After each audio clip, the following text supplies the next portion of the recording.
sejam muito bem-vindos. Esse é um horário meio inusitado aqui para o Mães e Pais Confiantes, mas já explico por que hoje a gente está com esse horário diferente.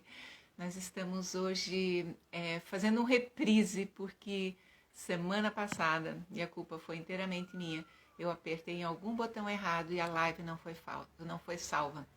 E como eu sei que a maioria de vocês assiste as nossas lives posteriormente, então a gente está hoje gravando de novo, fazendo um reprise, uma tentativa de reprise, né? Porque como essas conversas não tem um script, não tem um roteiro, é uma conversa livre, que a gente espera que seja inspirada, inspiradora, mas como não tem um script, a gente não tem como repetir. Então, o que aconteceu uma vez, aconteceu. Mas, de qualquer forma, a gente está trazendo o mesmo tema, com o mesmo convidado especial, para a gente falar hoje de novo sobre quando os filhos crescem. Apertar, soltar e confiar. Meu nome é Ania Camp, eu sou psicóloga, terapeuta familiar e coach de pais e mãe. E no meu trabalho eu me proponho, né, a ajudar mães e pais nos seus desafios com as crianças. E muitas têm tido muita... aqui o nosso convidado está chegando. Tem havido muita preocupação em relação à adolescência. Então, estamos trazendo hoje essa questão do crescimento dos filhos, não exclusivamente na adolescência, mas em todas as fases. Bom dia, Pedro! Bom dia, Ana, Muito tudo bem? bem-vindo! Muito obrigado. Eu que te agradeço e peço mil Isso. desculpas. O problema Não. técnico da semana passada, vou confessar que eu apertei no lugar errado e aí não gravou, e aí não tinha mais como salvar. Agora, a minha querida assistente Nina, ela já configurou para que se eu cometer um erro, sabe, um colete salva-vidas que nos salva. Mas Ok. semana passada não tinha. Mas eu penso, Acontece. pô, eu devo ter feito umas 40 lives, não tinha feito essa mancada ainda, mas um dia acontece e o sorteado foi você. Ótimo. É, mas eu tô sentindo assim, é como, sabe, quando a professora da escola mandava a gente passar o caderno a limpo e ele ficava mais bonitinho da segunda vez. Ana, Eu, eu estou chocado, porque é exatamente essa sensação que eu estou tendo. A gente fez aquela pré-conversa, depois a gente fez a live, aí depois eu tive várias ideias.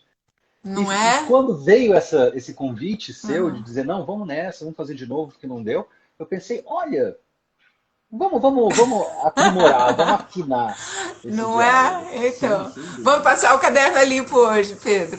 Vamos. É, então, e agradecer também pelas pessoas que se manifestaram e disseram, por favor, cadê a live? Eu quero. E aí a gente também tem esse feedback, né? Quão relevante é o Sim. tema. Mas sim, a gente tá. Eu tenho sentido, né, que nesse momento da pandemia, todas as questões das relações familiares meio que ficaram aguçadas, né? As Uhum. relações ficaram mais desafiadoras porque como a gente passou muito mais tempo junto nesse último ano, tanto o que é bom ficou mais claro, como aquilo que é difícil também ficou mais claro, né?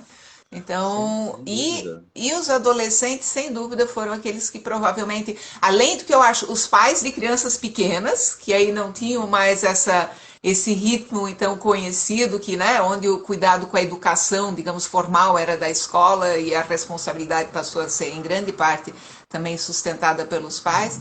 E o outro grupo, eu acho que são os adolescentes, porque eles estariam, né, a princípio, no momento onde as principais pessoas da vida deles são os seus pares, e eles foram isolados dos seus pares.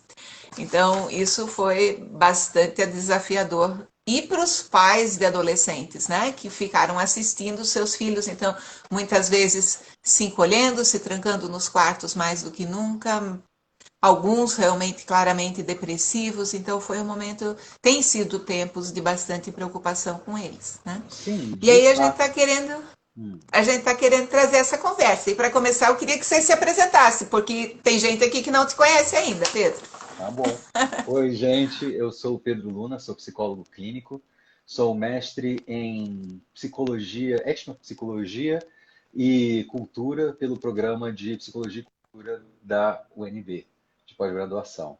Eu faço atendimento, já fiz no passado de crianças mais novas, e achei muito interessante, mas eu acho que por não ser pai, eu achei muito mais um desafio técnico do que propriamente encontrar um gosto, assim, uma inspiração no trabalho. Então, eu trabalho hoje em dia com adolescentes, adultos e terceira idade, envelhecimento. Estou aqui a chamado da Ania, como ela já disse anteriormente, e puxa, a Ania jogou uma coisa muito interessante aqui, da pandemia, como a pandemia afeta essas relações familiares e principalmente afeta os adolescentes e as crianças pequenas. E quando você fala dessas crianças pequenas, nossa, o que eu já tenho visto de lives, de artigos, de pessoas dando entrevistas, falando sobre isso, jornal, né? Essas crianças pequenas, elas é interessante como o nosso cotidiano produtivo acaba diluindo as nossas relações sociais. A gente tem um lugar Uhum. para estar no trabalho, as crianças têm uma escola para estar, depois a gente se reencontra, talvez já tenha alguma atividade que a criança está fazendo.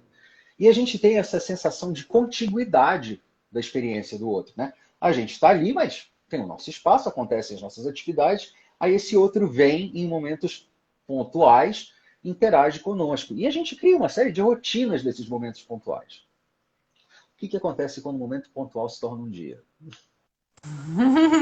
O que possivelmente seja um total de 3 a 5 horas por dia se torna um total de 20 horas, talvez.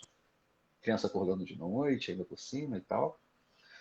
E aí, com essas crianças pequenas, eu fico pensando, puxa, olha só, como se a gente pegar aqueles dois conceitos do Winnicott, do cuidado e do carinho, como essas crianças, elas passam por um processamento educacional, de aquisição de psicomotricidade, etc., que é um cuidado, muitas vezes, assim, extraordinário. Excelente escola, atividades extracurriculares muito boas, etc. Só que eu fico pensando, cara, uma criança pequena, ela não tem a capacidade abstrata de entender a contingência futura e dizer assim, nossa, meu pai me adora porque ele me colocou nessa escola maravilhosa. Talvez ela não goste de ir para a escola. Então, os cuidados são muito bons. E aí eu imagino que na hora que você tem que reproduzir esses cuidados no âmbito doméstico, tendo que trabalhar, ser, né, usar várias personalidades simultaneamente. Que são papéis sociais que a gente vai revezando nas nossas atividades, né? Agora, de É. repente, está tudo concentrado em casa. E aí você tem que dar esse excelente cuidado e carinho também, de uma forma contínua. Uau! Pô, É praticamente impossível, né? Fazer dizer tudo que não isso é um com desafio, perfeição. poxa, exatamente. Então eu acho que, em primeiro lugar, talvez, não como uma forma de leniência, mas como uma forma de autocompreensão, diminuir as expectativas e exigências que esses Hum, pais têm sobre si mesmos, porque hum, talvez isso ajude. Talvez o ponto tensionador não se encontre na relação com a criança ou na criança, mas em sim como eu me tensiono a ser esse sujeito que eu imagino que a criança precisa. Porque é isso. muito curioso, né? Porque, tipo, se eu faço isso, eu cesso de me comunicar com a realidade circundante, ou seja, com meu filho e a minha filha. E eu começo a entrar num jogo de criar umas projeções aqui na minha cabeça, umas fantasias, aí projetar na criança. Sim, acaba acontecendo isso. Frustração, Né? dificuldade, né? A gente para de prestar atenção na criança por causa da exigência que a gente imagina que deveria ter. Isso, né? Aí, essa coisa, eu acho que a autocompaixão facilita a compaixão com o outro, né? Então, quando se diz diminuir as expectativas, é enquanto a nossa própria capacidade de dar conta de tantas funções. E aí, principalmente para quem tem vários filhos pequenos em casa, está fazendo home office, está cozinhando, lavando e passando, eu tendo a dizer, olha, se todo mundo sobreviveu até o fim do dia, o dia foi um sucesso. O resto a gente passa para diante. Então, realmente, as expectativas, e a gente, como a gente vive numa sociedade que realmente exige essa perfeição, essa excelência em tantas frentes, né? A gente realmente talvez tenha estabelecido para si patamares que agora ficou evidente que realmente não são viáveis. De Bom, forma alguma, traz, né? eu queria trazer a conversa de volta para o nosso tema do crescimento dos filhos, né? É, que tem a ver, tá associado ao que a gente acabou de comentar, mas eu queria primeiro que a gente explorasse um pouquinho, Pedro, essa questão da própria desse paradoxo que os próprios pais vivem. De um lado, dos pais querem que os filhos cresçam logo, querem que saiam logo das fraldas, que comecem logo a andar, que vão logo para a escola, na expectativa de que a vida fique mais leve. E do outro lado, quando as crianças começam a crescer, ou começam a chegar na adolescência em especial, os pais querem puxar o freio de mão e dar marcha ré. Peraí, não, volta para cá, volta para perto. Vamos... Então, essa angústia parece que a gente sempre vive enquanto pai, enquanto mãe, que é um lado meu tá com pressa, o outro quer depois ou em outro momento quer voltar atrás e quer segurar, quando o momento é bom quer segurar. E a dificuldade às vezes que a gente talvez tem só de estar em paz, de usufruir daquilo que a gente tem agora, né? Que, sei lá, eu acho que os taoístas que sempre disseram, né? A única possibilidade de felicidade está no aqui e agora, né? Qualquer outra coisa é impossível. É, mas essa coisa da mente humana, como a gente tem essa capacidade de criar um futuro possível, né? Como a gente se joga lá para frente e aí sofre com o presente.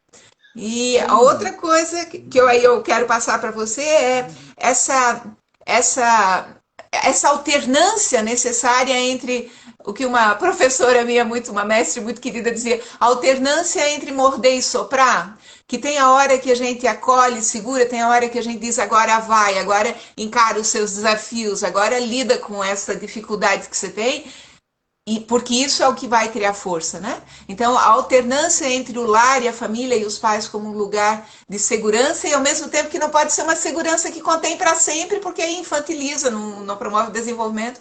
Então, queria que você comentasse um pouquinho sobre isso. Claro. Então, você fala sobre esse primeiro tópico, né, de sofrer com o presente. Eu achei muito interessante como você colocou esses dois conceitos juntos, né? Porque o presente, em tese, estar no presente, com todo esse discurso que a gente tem à nossa volta, deveria ser o lugar mais extraordinário que a gente poderia ter, essa plenitude, etc. Mas tem uma coisa que eu acho que a gente não tem em consideração, que é a nossa dimensão biológica, antes da gente falar daquela cultural, né? Uhum. Pô, o vínculo que a gente estabelece com os nossos filhos. Eu andei lendo alguns artigos sobre isso. Você tem uma alteração profunda de estruturas cognitivas encefálicas. Ou seja, estruturas que raramente sofrem qualquer tipo de alteração e que geralmente estão passando por aquele processo, porque você ter uma criança, um filho, uma filha, traz de volta aquela gama de experiências que você viveu. É um processo transformador que para muitas pessoas é um divisor de águas de identidade, assim, completamente. Isso vira outra, literalmente.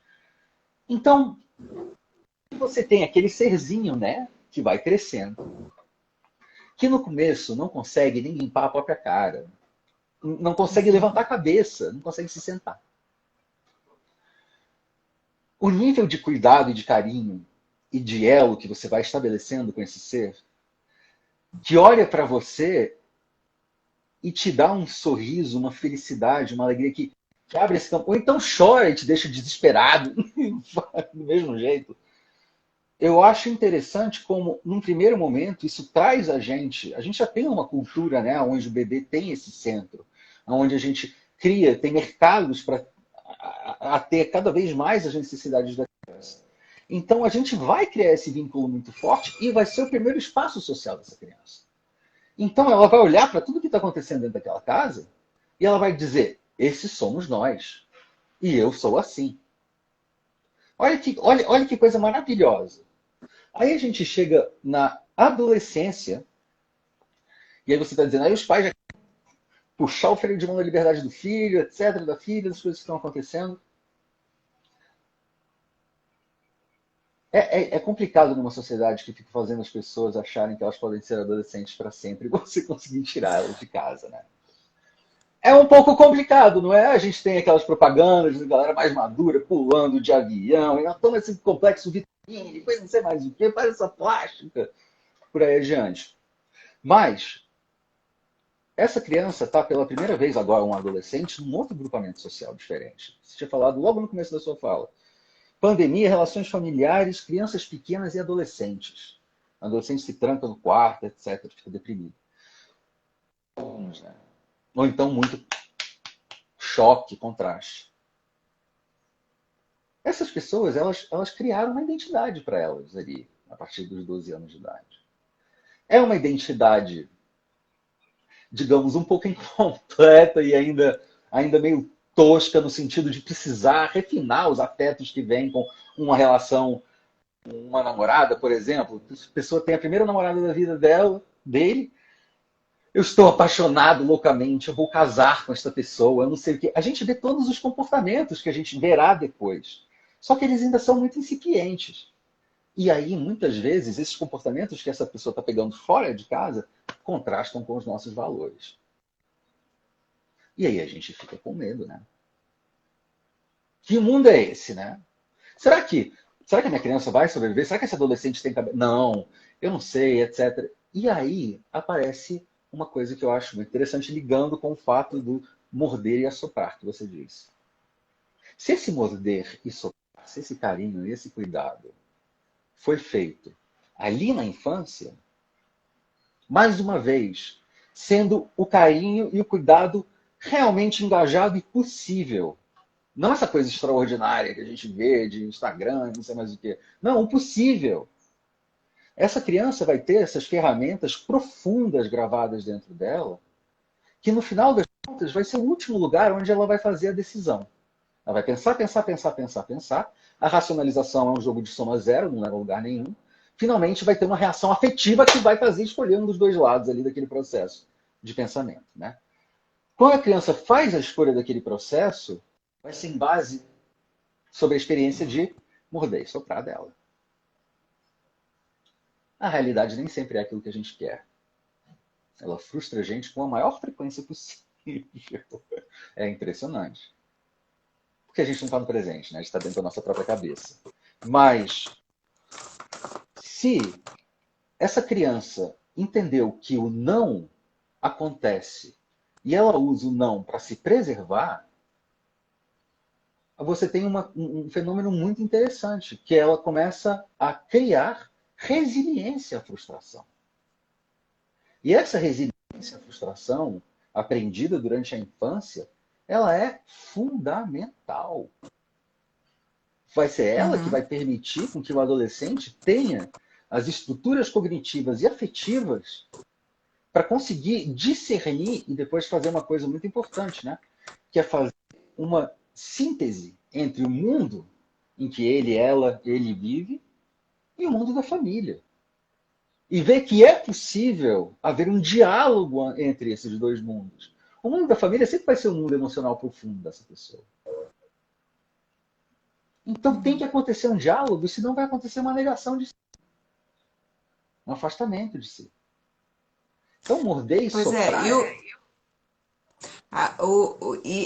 eu sinto que para os pais o que é muito angustiante, justamente porque em geral depositaram tanto afeto, tanta atenção, tantas horas de trabalho, e com isso criaram expectativas, como é difícil para eles lidarem quando o adolescente começa a se diferenciar, se mostrar que ele é diferente, que ele tem outras opiniões, vai fazer outras escolhas, mesmo que seja só inicialmente só para reagir, só para se declarar diferente, né? E criar algum espaço para começar a pensar depois, com o tempo, nas suas tentativas e erros, descobrir o que de fato ele quer.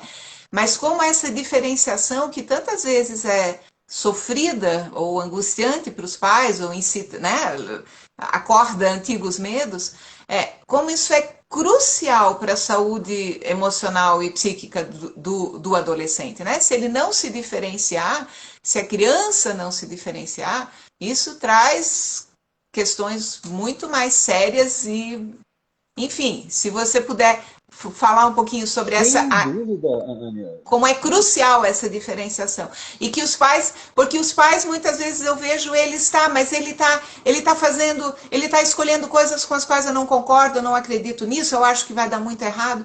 E aí eles ficam tentando segurar e convencer a criança a ver de novo do seu próprio jeito. E aí que em geral surgem os embates que levam a algum afastamento, né? Então, Sim, qual é a sem dúvida. alternativa para os pais? Então, deixa eu só fazer uma anotaçãozinha aqui, porque ela vai ser importante ali na frente para dar uma amarrada nessas nossas coisas.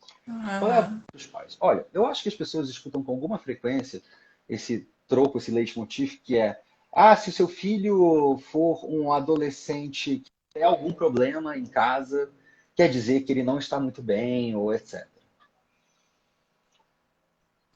Essa é uma frase complicadíssima, porque ela exige múltiplos níveis de análise. A gente tem dois protagonistas envolvidos nela, logo de cara.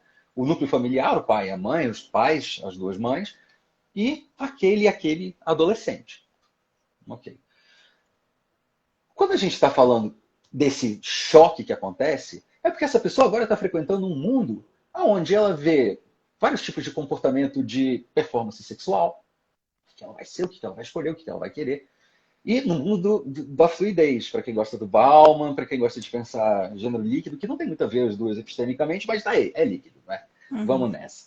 Então a gente tem isso. Por outro lado, a gente tem um mundo, Anny, que. Você se lembra quais eram as tecnologias que existiam na sua infância? Eu Na minha lembro das infância tecnologias. tinha telefone fixo, rádio, vitrola e televisão. Eu acho que era isso. A máquina de escrever era mecânica. Muito pouca diferença do que você viu para o que eu vejo. Mas o que, Hum. por exemplo, meu filho de 5 meses vai ver na adolescência dele, provavelmente vai ser bem radicalmente diferente. Então a gente tem um mundo que traz essa série de novidades, como, por exemplo, o fenômeno da rede social. E aí você tem cyberbullying, uma série de coisas que começam a acontecer lá também, além de coisas positivas, obviamente. Você tem também pessoas agora que vão pegar isso, vão ver outras pessoas, vão ver outros sistemas familiares, né? Porque tem um amigo para além da escola, vai para casa do amigo, tudo mais e tal, e vai começar a questionar. Porque esse processo de questionamento, de produção de tese e antítese, para essa pessoa chegar a uma síntese emocional, identitária sobre aquilo que ela está vendo, tem que acontecer. Então, quando a gente fala de conflito, a gente está falando disso. É esse o tipo de conflito saudável que tem que acontecer.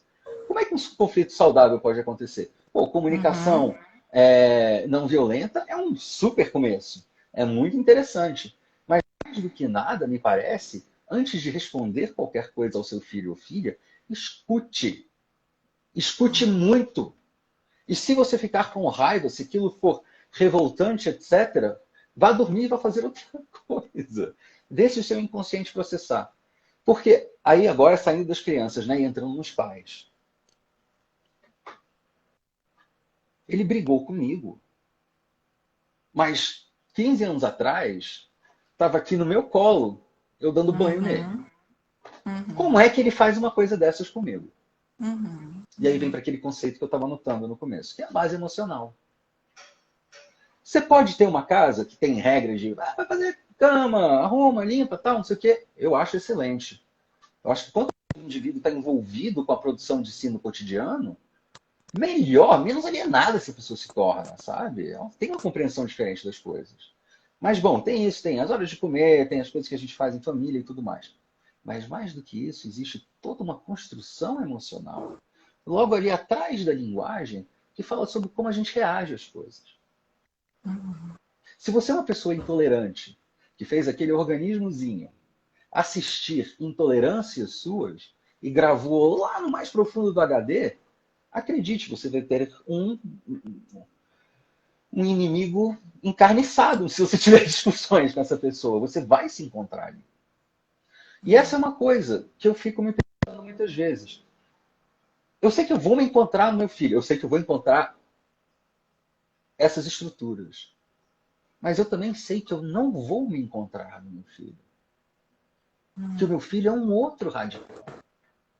Ele é um alter. Sim. Então, imaginar que alguma forma de traição, porque ele está se individuando, ou me chatear, ou me frustrar com isso, na verdade fala sobre muito mais os meus conflitos, com o que eu carrego dentro de mim, com o que eu imagino que é uma unidade familiar, do que propriamente escutar aquela criança, aquele adolescente, que seja, e dizer: o mundo muda, né? O tempo passa. Será que sou eu? Eu acho que tem essa confusão na nossa cabeça, e eu vivencio ela de tempos em tempos, me dou conta disso, de como a gente tem uma expectativa de que o fato de eu gostar de alguém, tratar alguém com afeto, como se isso, digamos, criasse uma obrigação de que ela pense do mesmo jeito, que ela endosse as minhas ideias. E isso é uma coisa ainda bastante infantil dentro da gente, né? A criança pequena acredita que o mundo é do jeito que ela vê, né? É a Sim. criança de 4 anos brincando de pique-esconde, que fecha os olhos no meio da sala e acredita, bom, eu não estou vendo, então ninguém está me vendo. Então, é isso que eu chamo de uma visão um pouco infantil, porque eu acho que todo mundo vê do mesmo jeito que eu. E se alguém não vê do mesmo jeito que eu, então eu automaticamente identifico isso como uma distância e como um não afeto, né? Isso a gente vê em múltiplos níveis, eu acho que o nosso cenário político retratou isso muito bem nos últimos anos, e isso fica muito acentuado na adolescência, enquanto o que seria de fato uma relação de amor e de respeito? É a gente conseguir reconhecer que, é diferente. Olha, gosta de coisas diferentes, tem opiniões diferentes. Que interessante. Agora, isso, em geral, para nós seres humanos, é muito difícil. Né? Eu digo, a gente conseguiu levar isso já para os nossos conceitos nutricionais, né? Todo mundo já fala, um prato saudável é um prato colorido. Tem diversas, de preferência, cada folha de alface uma diferente da outra. Essa diferença na nutrição está reconhecida como essa sim que vai me dar nutrientes. Se a gente conseguisse transpor isso para as nossas relações, a diversidade nos nutre de perspectivas diferentes, nos permite ver o mundo de jeitos diferentes. Mas isso é diferente, isso é difícil pra caramba, é difícil pra mim. É dificilíssimo, e até por um processo fisiológico do cérebro, quando a gente é mais novo, até se eu não me engano, uns 20 e poucos anos de idade, a gente consegue fazer sinapse mais rápido. E a gente tem uma inteligência elástica, baseada na capacidade de rapidamente processar um grande número de dados que a gente nunca viu antes e chegar numa conclusão. Mas à medida que a gente vai envelhecendo, a gente tem o benefício da experiência. E aí o nosso cérebro funciona de uma forma diferente. Como você já tem várias sinapses e você já tem um catálogo de reações comportamentais, se a gente for pensar de um jeito bem mecânico assim, você vai para o seu catálogo, você busca suas referências ali para o que está acontecendo. Isso. Agora, ao buscar as suas referências para o que está acontecendo, você tem que sempre se lembrar que as suas referências elas foram construídas num espaço-tempo sociopolítico específico. Então, quando você voltar para elas, elas têm que ser atualizadas. Mas você falou uma coisa que eu achei que apareceu na nossa primeira conversa e apareceu na nossa segunda conversa, e eu acho que já estava na hora de aparecer aqui. Você foi pontual, que foi o luto da infância, né? Como é que é viver esse luto da infância? Porque, imagina, você é uma criança, passa por todos esses processos, mas a gente está dentro de uma sociedade que não incita particularmente um pensamento crítico. Eu acho isso muito interessante, né? Porque a gente tem o mindfulness, por um lado, que é uma forma não de lidar com isso, meditando, acontecendo. Tenho lido vários artigos sobre pessoas que estão dizendo, sim, o meu mindfulness é ensinado praticamente no esquema empresarial e me ensina a me distanciar dos afetos que eu sinto ali na hora para eu conseguir produzir em paz. Tá. E o pensamento crítico que poderia haver naquele lugar de tipo, olha só, não rola de eu produzir dessa forma loucamente. Isso daqui não está certo. Eu não gosto disso. Então a gente tem uma sociedade que não incita esse pensamento crítico, que não incita essa introspecção. Para você fazer o luto da infância, ou você está numa sociedade tradicional, que geralmente tem uma influência teológica poderosa, e criou uma série de rituais, onde muito claramente você saiu de um grupamento da infância, você se tornou puber, ou então nem puber, adolescente, ou então nem adolescente, um adulto, de uma vez. Essa passagem de um lado para o outro, reconhecida socialmente. Agora não. A gente não tem essa passagem tão reconhecida socialmente. Pelo contrário, a criança sai da escola, entra na faculdade. O que para ela continuar fazendo? Não, a única coisa que você tem que fazer é estudar. É estudar. Você tem um organismo adulto, sexualmente maduro, com uma série de coisas e tal. Aí vai ficar indo para a faculdade só para estudar? Eu acho educação superior fundamental. Mas espera aí. Olha essa infantilização que vai acontecendo nesse processo. A gente fala dos teens, a gente também fala dos tweens, né? São os adolescentes que estão indo até 30 anos de idade. E sem a gente falar, né, dos que 30 plus. E também estão numa condição meio difícil. Aí a pessoa tem um filho, uma filha. como a gente falou lá no começo da nossa conversa, tem uma atualização daquela identidade infantil. E ela nunca concluiu para nascer o adulto. Aí a gente tem uma criança cuidando de outra. Uhum. E isso é Sim, complicado. Esse luto, bastante assim, complicado. se eu sou um pai ou Sim. uma mãe, e talvez eu não reconheça, mas os outros à minha volta reconhecem uma certa infantilidade, puerilidade no meu comportamento, uma dificuldade de me vincular com essa criança de uma forma que possa ter o morde e sopra, onde ela entenda que eu Pois sou um é. organismo mais velho, é algo a ser feito, sabe?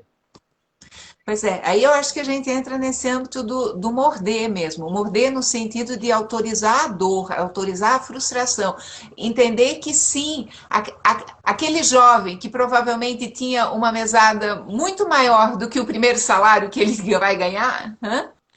E para quem economicamente não faz sentido ir trabalhar por aquele salário de estagiário, gente, sendo que ele ganha uma mesada que é infinitamente maior do que isso, sem esforço nenhum, é, e mesmo assim, porque eu acho que o que falta, talvez, é reconhecer que essa passagem de eu ganho mesada para eu vou ganhar salário de estagiário ou de, sei lá, o primeiro emprego, não tem a ver com quanto dinheiro se ganha, tem a ver com experiência, com desenvolvimento de competências que vão levar a uma autonomia posteriormente. Então, isso que você está falando, essa falta de ritos de passagem, de gradualmente a criança sendo a criança, adolescente, ou já o twin ou treen e assim por diante, de não ter suas vontades atendidas pelos demais, onde ele fica numa posição passiva e ter que se responsabilizar por elas. Agora, eu realmente acho que, porque a gente tem, eu tenho a impressão que, na verdade, essa pandemia, ela atendeu a muitas das orações que nós brasileiros fizemos ao longo dos tempos. Quanto tempo a gente ficou reclamando que a gente passava muito tempo indo de um lado para o outro? De repente paramos de ir para um lado para o outro, não perdemos mais esse tempo. Quantas vezes nós dissemos que nós queríamos ser um país de primeiro mundo desenvolvido? País de primeiro mundo não tem uma outra pessoa para vir lavar, passar, cozinhar para você. Você que faz isso. Então, a gente teve essa experiência, da qual todo mundo está tentando se livrar o mais rápido possível. No primeiro mundo, em geral, crianças e adolescentes se engajam nas tarefas domésticas desde bastante cedo, o que faz com que... Eu lembro que uma vez eu comentei com uma amiga americana que uma professora minha, uma pessoa que eu respeitava muito, ela morava sozinha e tinha uma senhora que cuidava da casa. E ela olhou para mim com um olho desse tamanho. Como assim? É um adulto cuidando de outro adulto? Isso para ela não fazia sentido algum. Então, então, essa questão de que nós, na verdade, somos uma sociedade, do jeito que estamos constituídos e temos funcionado, principalmente classe média, né? Que realmente estende essa infantilização de onde a criança fica passiva e os adultos são ativos, e aí depois, quando se espera que de repente a criança que nunca fez nada, aos 12 anos lave a louça, aos 14 anos, ou que depois vá morar sozinho e limpe o apartamento. Não houve uma construção. Agora, para isso, a gente tem que talvez ressignificar essa construção dessa independência gradual, no sentido de que isso não é castigar. Pedir para o filho lavar o prato não é castigar o filho, não é retirar o amor. É muito pelo contrário, é conter um pouco o nosso impulso amoroso de fazer tudo por e permitir que ele experimente isso. E acima de tudo tem essa vivência de uou, eu consigo fazer as coisas sozinho. Porque a gente acaba roubando isso, nessa infantilização, a gente rouba da criança e do adolescente esse prazer que é o maior de todos de eu consigo, eu tenho potência e possibilidade de fazer isso. A Com você, possibilidade. Pedro. Não, você está certíssima, Ania. E eu vou fazer o mesmo trajeto que você fez. Você partiu do macro e eu vou para o micro. Vamos lá. Nós somos uma sociedade pós, talvez um pouco, mas uma sociedade de uma história colonial escravocrata. Então, aonde uma elite branca, uma classe média branca grande, sempre terá pessoas ao seu serviço. Isso cria uma lógica de dependência que também, de certa forma, vamos pensar bem. Se você não se responsabiliza pelas suas coisas do seu cotidiano, é mais difícil fazer o luto dessa infância, entre tantas outras coisas, né? E então você já tem gerações de pais e mães por aí adiante que já vêm de um contexto, talvez uma pujança e presença profissional, mas pouquíssima autonomia doméstica. E vendo os trabalhos domésticos como sendo inferiores, uma subcategoria específica para um tipo de população que geralmente é negra, a maior parte dos casos. Ainda a gente tem relações de racismo, aparece isso tudo. Então, quando a gente tem uma família, a gente tem que ver onde é que esse sistema está.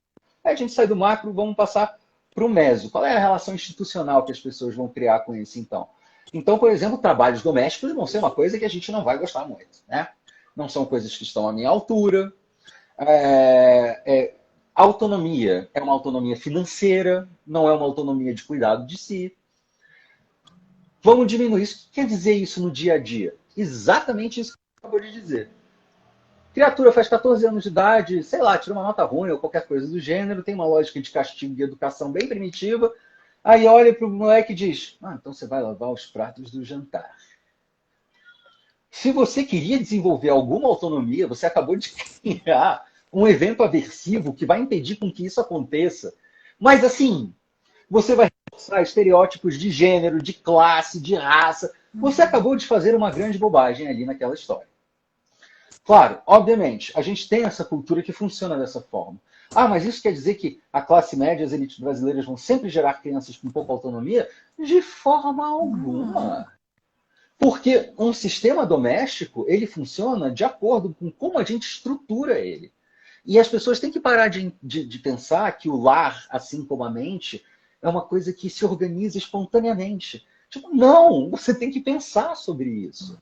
O que eu estou querendo ensinar para esse menino? O que eu estou querendo ensinar para essa menina? O que é que vai sair daí?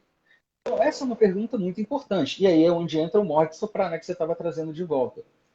Na nossa última fala, a gente falou do ZDP, do Vygotsky, que é a Zona de Desenvolvimento Proximal. Aquilo que eu tinha te dito, né? Você tem a criança que tira 10, a criança que tira 1, você bota as duas crianças juntas, a de 10 vai ficar frustrada, a que tira 1 vai achar que nunca vai conseguir. Então você sempre bota uma criança que tira 4 com uma criança que tira 6. Que aí você cria um salto possível para aquela criança. Como é que você vai criar um salto possível de compreensão, de cuidado de si para aquele adolescente aos 14 anos que você mandou ir lavar a louça? Não vai. Tem um hiato de experiência. Tem um hiato de subjetivação, de compreensão de si naquele processo. A pessoa não vai entender. Vai achar aquilo e não vai querer fazer. E aí a gente volta para aquela conversa que a gente estava tendo sobre a adolescência, né? Esse conflito que você está tendo aí, esse é o conflito que você não precisaria ter se algumas coisas tivessem acontecido na infância. Você poderia ter os conflitos interessantes de, por exemplo, chegar lá, sua filha sentar na mesa e falar sobre alguma coisa que aprendeu na escola e como achou aquilo horrível e não sei mais o que, ou viu fulaninho fazer ou outro fazer. Porque é isso, está discutindo processos sociais e de informações que vão criar identidade. Agora, sabe? Se você, como é que funciona uma ZDP exatamente? Se você olhar para o Jean Piaget, você vai ver que à medida que um organismo humano vai se desenvolvendo, ele vai adquirindo novas capacidades psicomotoras. Isso está em biblioteca pública, é de graça, no Google. Dá uma passada lá. Assim que a criança desenvolver, hoje em dia tem app para isso. Eu recebo um monte de propaganda de app, né? Deixe sua criança mais estimulada, mais inteligente, mais esperta. Que a ideia é essa. Um grupo de pessoas leem quais são as funções cognitivas a serem desenvolvidas, gera uma série de exercícios que produzem ZDP, e aí você vai lá e faz, e a criança vai desenvolvendo aquelas possibilidades. E isso pode ser feito em casa. Pedro, mas nossa, como é que eu vou ter que pensar essas coisas? Vai. Porque vira pai ou vira mãe quando a criança nasce. Isso é uma Pedro, parte também que eu acho importante. E aí eu acho que você tem digamos, você pode falar disso melhor do que eu. A questão ainda dos papéis, né? Eu ainda escuto com muita frequência esse ressentimento das mulheres que sentem que elas estão pensando tudo dentro de casa, não é nem só fazendo, né? A atual geração de pais já está mais disposto a fazer, mas eles sempre ainda se colocam no lugar do ajudar dentro de casa, e as mulheres se queixam muito de que elas têm que fazer, têm que pensar em tudo, que o cansaço da mulher é principalmente porque ela sente que está pensando em tudo e que se ele não fez aquilo que ia fazer, ela vai continuar sobrando para ela. Ela acaba sendo a responsável última pelo que aquilo tem que acontecer. Então, o que você vê nos adolescentes?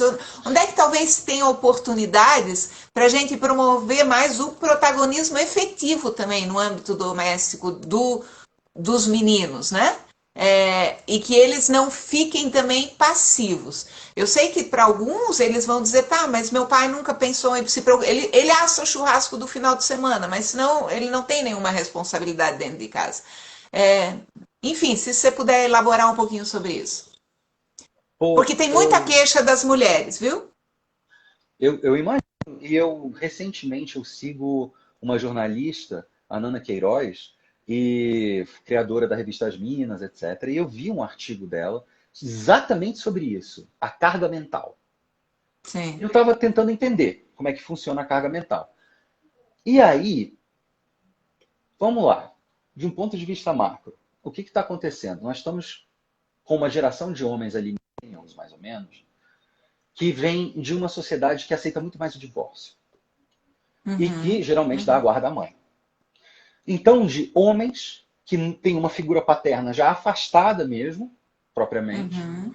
e que convive com essa mãe. Esses homens, eles têm uma maior permeabilidade a certos processos de autocuidado, de afeto, etc., que dependendo de como essa relação seja estabelecida, se essa mãe critica, se ela reproduz. E nós sempre criticamos e reproduzimos, não tem muito jeito. Uhum, Mas vai sair um sujeito que eu vejo nessas gerações agora. Pessoa acessível, que escuta, que entende, etc. uhum. Isso quer dizer que, possivelmente, nas próximas gerações, você terá homens que não precisarão pensar a respeito de si, a pensar a respeito de todos os entes dentro daquela casa e se tem uma obrigação, e naturalmente já entender que faz parte organicamente desse sistema, eu acho que sim. Se nós educarmos os homens que estão vindo nessa direção, isso irá acontecer. É uma questão geracional, pode demorar um pouquinho, mas no máximo, poxa, em 50 anos você já tem umas 2 gerações ali, 3, que se você for ajudando, você tem essa mudança. Entretanto, eu acho que as mulheres então deveriam pensar que, não, tudo bem, vamos educar, esquece o marido, educar o filho para ver se no futuro ele é melhor com alguém. Uhum. Tudo bem, eu entendo, mas eu também acho que a pessoa tem que ter um ganho momentâneo ali na hora. E, infelizmente, as mulheres têm que levar em consideração que uma das partes mais perversas do patriarcado é você criar homens adultos que têm a mesma sofisticação que uma criança de 5 anos de idade, afetiva. Ah, mas trabalha, tem pós-graduação, tem não sei o quê. Extraordinário, sim, tem todas essas coisas. Fantástico. Mas não quer falar sobre afeto. Não consegue. Porque dentro da casa dos homens, que é um conceito antropológico para descrever o Sim? funcionamento do patriarcado, você tem algo muito complicado, que é o fato de que a partir de uma certa idade, você não pode mais demonstrar nenhum tipo de afeto, senão isso é uma perda de virilidade. Você ou está se identificando com homens excessivamente histriônicamente afetivos, que geralmente são vistos como homossexuais, e aí você já tem uma categoria de homens Uhum. culturalmente estigmatizada, etc. Ou com mulheres, e aí categoria culturalmente estigmatizada, oprimida, etc. Ou então com uma criança. Você não é mais um bebê, você já é um homem. Olha que curioso, e isso vindo da sociedade sem rituais para a transformação de Sim? homens. Então, a afetividade, as emoções. Ah, mas a gente pode entrar numa de achar que são cores maravilhosas que existem dentro da gente. Não são. É um processo cognitivo, somático, de neuroplasticidade que tem que ser desenvolvido. Não tem jeito. Certo. É uma habilidade emocional que você adquire. E para isso você tem que ter introspecção e comunicação. Esse homem tem que Uhum. sentir que isso pode acontecer com ele. Muito bem, voltando para o caso da carga mental das mulheres. isso para explicar por que, que os homens não conseguem. Você tem os homens híbridos, né? Se você chegar para ele e disser, meu Deus do céu, Ricardo, vai lavar a louça, o sujeito irá lavar a louça, mas ele não terá ido espontaneamente. Por quê? Porque você tem metade disso. É uma geração que teve contato mais com mulheres, com essas mães, e consegue, pelo menos, muitas vezes, falar o que sente. Agir já é uma outra coisa. Entretanto, não me parece, cara, que, então, por causa disso, você tenha que pegar mais leve com seu marido, ou então fazer aquilo que ele deixou de fazer, ou qualquer coisa do gênero, não. Porque nós também temos filhos de senhorzinho e de sinhazinha que vão crescendo para não fazer esse tipo de coisa, para não se identificar com isso, essa categoria de Sim. atividades. Eu acho que é importante sentar com essa pessoa e dizer, olha, antes de mais nada, bicho, eu acho maravilhoso que você passa a louça quando eu peço para você, mas eu acho que seria interessante você, vamos pegar aqui uma cartolina, ou um celular, vamos dividir essas tarefas, vamos organizar isso. E aí tem uma coisa interessante. Eu sei que num primeiro momento pode ser uma carga para a pessoa, para a mulher, organizar. Mas no instante em que o sistema começa a funcionar, você vai começar a ajudar, por incrível que pareça, o seu marido a fazer o luto da infância dele. Porque ele vai começar a entender que ele não é aquele ser narcísico a quem tudo vem. Ele tem que contribuir também com o funcionamento É. daquilo. Teve, E aí ele teve, vai se tornar autônomo. Isso. E aí, e as mulheres vão se sentir mais leves e vão ficar mais bem-humoradas, tem esse ganho. Teve um casal que eu atendi que onde ele disse, pô, mas já sou eu que cozinho. Ela disse, sim, mas eu tenho que pensar no que comprar. Aí a gente negociou que, por exemplo, já que ele cozinhava e cozinhava melhor do que ela e gostava de cozinhar, mas que ele iria pensar sobre o que comprar também. Ela disse: eu vou no supermercado, porque isso é fácil. Mas eu quero que você pense sobre o que vai ser cozinhado para a família e se as crianças têm os nutrientes. Então, esse cansaço mental. Do outro lado, eu quero fazer agora a advogada dos meninos também, dos homens, que o que eu sinto, isso eu ouvia, gente, há mais de 30 anos atrás, e eu me percebi como, digamos, as mulheres têm um lugar de conforto no patriarcado também, que é a não responsabilidade, por exemplo, pela questão da renda. Né? E eu lembro de estar conversando com um colega de um curso de pós e ele falando, tá, então eles tiveram, ele e a companheira tiveram uma filha muito cedo, muito jovens, 18, 19 anos, se separaram alguns anos depois, ele disse que ele queria ficar com o guarda da filha, ele ficou muito feliz com esse papel de pai, e a mãe não estava tão confortável, então ele ficou com a guarda da filha e estava todo mundo bem com isso. Agora, aí o que ele falou que me chamou a atenção, só que eu não quero ser o único responsável pelo sustento financeiro da família. Eu quero isso dividido. E aí eu me dei conta como, ainda isso na minha geração, e eu estou fazendo quase 60 agora, isso era algo completamente inusitado. Os homens, eles seriam sempre os provedores primários. E as mulheres eventualmente ganhavam dinheiro e lidam com ela. E ainda conheço mulheres atuais, isso me surpreende, onde o dinheiro delas é meio a mesada, é o dinheiro delas, não é da família. Eles têm que suprir a família. E aí eu também reconheci nessa conversa como isso é uma carga para o homem. Né?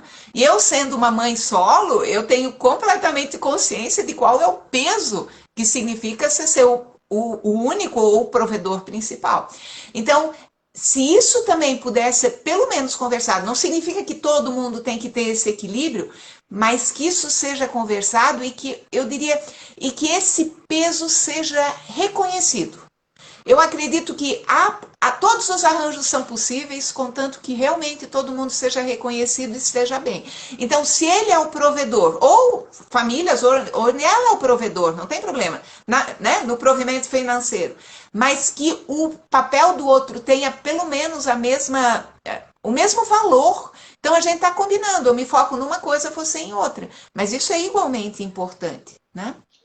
Eu acho igualmente importante.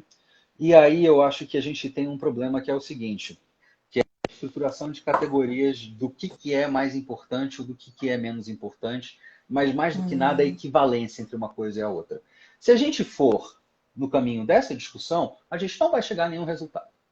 Porque é uma discussão que vai buscar equivalências em atividades que não tem muito a ver uma com Que a não outra, tem equivalência. que não tem equivalência. Entretanto, a gente está falando sobre sistema família, porque esse dinheiro vai entrar nesse sistema família, vai manter isso acontecendo. Ok. Do ponto de vista dos homens, e aí falando como um homem, eu acho que cabe a nós alterar como as coisas são feitas. Nesse sentido. Por quê? Porque nós estamos nos beneficiando até agora desse sistema patriarcal. Apesar de todas as falhas aparentes, violências, agressões e sofrimento que isso gera, tanto para as mulheres quanto para os homens. Entretanto, a gente tem esse processo dissociativo de não prestar atenção naquilo que a gente sente. E a gente acha que o patriarcado é excelente. Se a gente começa a entrar em contato com ele, a gente começa a perceber certas coisas. Como, por exemplo, sim, esse mundo profissional para o qual eu vou, etc., que me cansa, eu chego em casa e eu não quero fazer mais nada. Como é que ele está sendo construído para que isso aconteça comigo? Também tem outra coisa muito interessante. Como é que ele está sendo construído de forma tal que ele não absorve mulheres que poderiam estar trabalhando e ganhando tão bem quanto eu? E puxa, a gente igualar isso em casa. Poder ter outras possibilidades de organização desse sistema família que faça com que isso seja mais igual. Mais leve. Mais leve. Mais leve. Mais leve para todo mundo. Carga. Essa que é a ideia. Então, na hora que você estava falando da sua esposa que dizia... Desculpa, da paciente que estava te dizendo, mas eu gostaria que ele pensasse no que ele vai comprar também para cozinhar. Pô, eu acho que ele também, se ele não está tendo o com que pensar, pô, ele podia pensar nisso, né? Que isso é intimamente ligado à construção da identidade dele. Entendeu? Poxa, como é que eu poderia fazer? Como é que eu posso... O que eu posso fazer? O que eu posso falar na internet? Como é que eu posso conversar com os meus amigos? Como é que eu posso dar um pro meu chefe? Como é que eu posso começar a articular o mundo para que eu não precise mais carregar esse peso? Para que a minha esposa não precise mais carregar esse peso. Porque o que acontece? Carregar esse peso para um homem é, entre as três coisas que constroem a virilidade clássica patriarcal, que é estar fazendo sexo e ter mulheres para si, né? Então, ter esse comportamento de sexualidade exacerbada, conquista. Depois, ter um espaço de status quo público reconhecido pelos outros homens, etc. Finalmente, é ter o quê? Dinheiro, é ser o provedor, né? É possuir essa forma de poder. No primeiro, você objetifica as pessoas que estão à sua volta, piorando muito a saúde mental delas e dificultando muito com que o mundo passe por uma mudança efetiva se você continuar tratando todo mundo como um objeto do seu desejo. Então, olha, já tem um lugar de espaço para mudança aí. Nesse segundo, do homens ocupam espaço público, cara, se você ficar ocupando espaço público, ele sempre vai ser um espaço terrivelmente agressivo, construído em cima de uma virilidade excludente, de qualquer outro tipo de identidade de gênero. Eita, você ficou mudo. Pedro, você ficou mudo. Eu não estou te ouvindo. Ficou mudo. Não sei o que houve. Agora, estou ouvindo. Agora eu acho que sim. Fala. Agora voltou. Tá bom, voltou. Então, você já está dificultando então. a sua vida, criando esse espaço público dificilíssimo, angustiante, no qual você tem que estar disputando o tempo inteiro para ser essa ideia abjeta, trazida da biologia, sem nenhum tipo de pensamento crítico, que é o macho alfa. E aí, finalmente, ao ser o provedor e... Ficou mudo de novo. Não estou te ouvindo. Fala.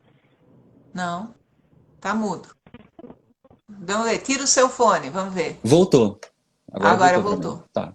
Que estranho. Tá. Só nós temos 5 minutinhos ainda, tá? Eu tô só fechando. Então, por último, é esse negócio de ser o provedor. Tá aí. A gente acabou de entrar.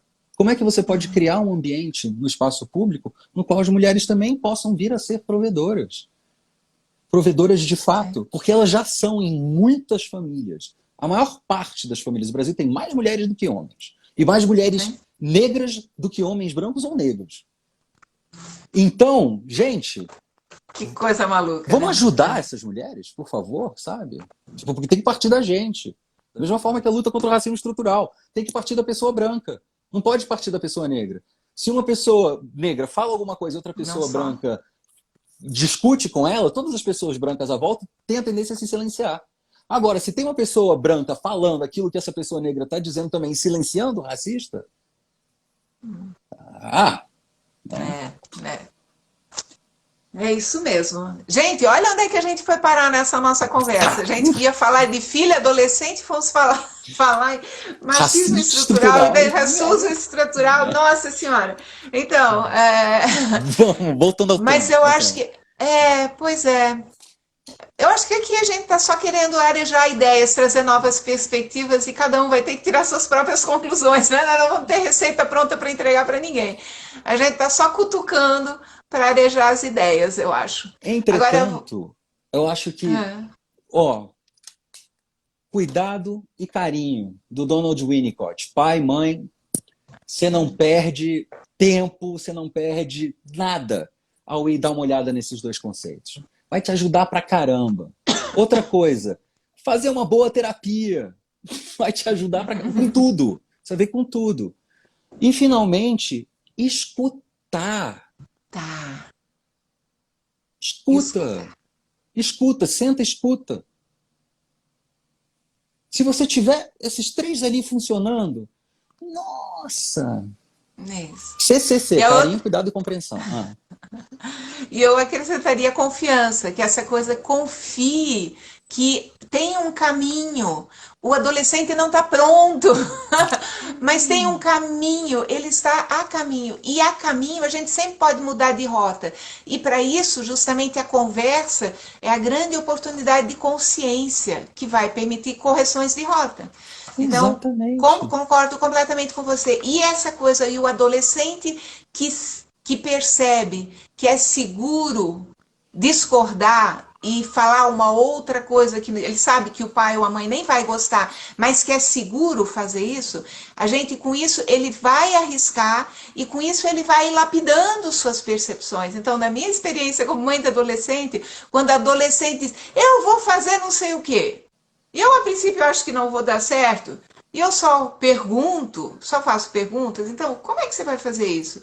E você acha que vai funcionar? Eu lembro de uma cena assim, para mim isso ficou muito claro. A filha de 13 anos, porque eu vou fazer não sei o quê, não sei o quê, não sei o quê. Aí eu fiz duas perguntas, ela disse, eu vou fazer. E aí ela saiu e eu deixei aquilo. Então tá. Aí eu disse, depois você me conta, depois a gente conversa. Eu lembro que ela foi até a cozinha tomar água na volta. Ela disse, mãe, eu estava pensando, e eu disse, aleluia. É isso Era aí. isso que eu queria. Era isso que eu queria que ela pensasse. Porque se a gente tem muita atenção, não há espaço para o pensar seguro. Né? Então, Não. quando ela voltou, mãe, eu estava pensando e talvez aquilo não funcione daquele jeito. Aí eu respirei fundo, segurei a minha vontade de dizer, bem que eu imaginei, segurei a minha vontade de ter razão. E só disse que bom. Então, me conta o que você pensou agora. Congelou o Pedro. Ah, não, você tá aí, você Não, tá tô aqui. ouvindo tão atentamente. Tudo. Estava prestando atenção em tudo que você estava dizendo. Eu. Nós temos um minuto, Um tá? Que minuto. aí cai. Ok. Então, é muito simples isso que você acabou de dizer do escutar. Vamos levar aqui para algumas coisas que a gente disse só para fechar. Se se no seu conflito com o seu filho ou a sua filha, você está defendendo a sua identidade e a homogeneidade da identidade da criança com a sua, dessa briga, desse mato não vai sair cachorro, só vai piorar. Agora, se Vai você tiver afastar. exatamente disposto a se abrir para um mundo novo que está sendo trazido para você, e que muitas vezes tem várias coisas do mundo velho que você conhece muito bem, mas você entende que essa criança precisa passar por essa adolescente, por esse movimento, e você pode sustentar, ajudar, dar aquele cuidado para que a pessoa pense, essa discussão vai ser excelente sempre. Sem contar que vai sentir segurança, e você sempre vai poder saber o que está acontecendo na vida do seu filho, da sua filha. Exatamente. Exatamente. Comunicação. Né? E você vai estar criando um espaço seguro para ele clarear as ideias e trocar. Eu acho que esse é o grande presente. Pedro, Exatamente. Pedro Luna, aqui alguém perguntou. Pedro Luna, psicólogo clínico, um colega querido, conhecido de muitos anos, pai do Cícero agora de Sim, 5 meses. 5 meses. Olha que Então, bem-vindo aqui ao Mães e Pais Confiantes, todo mundo que esteve com a gente e muito gratidão obrigado, Ania. por aceitar fazer esse reprise. Foi um Gente, uma prazer. boa semana para todo mundo, fiquem bem. Boa Um semana, galera. beijo, até a próxima.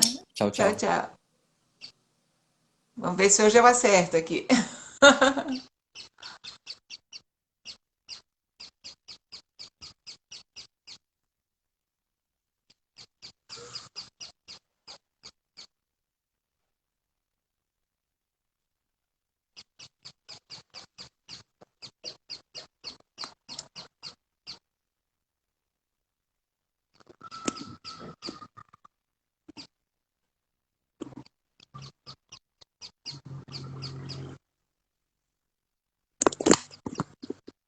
Gente, aqui tá.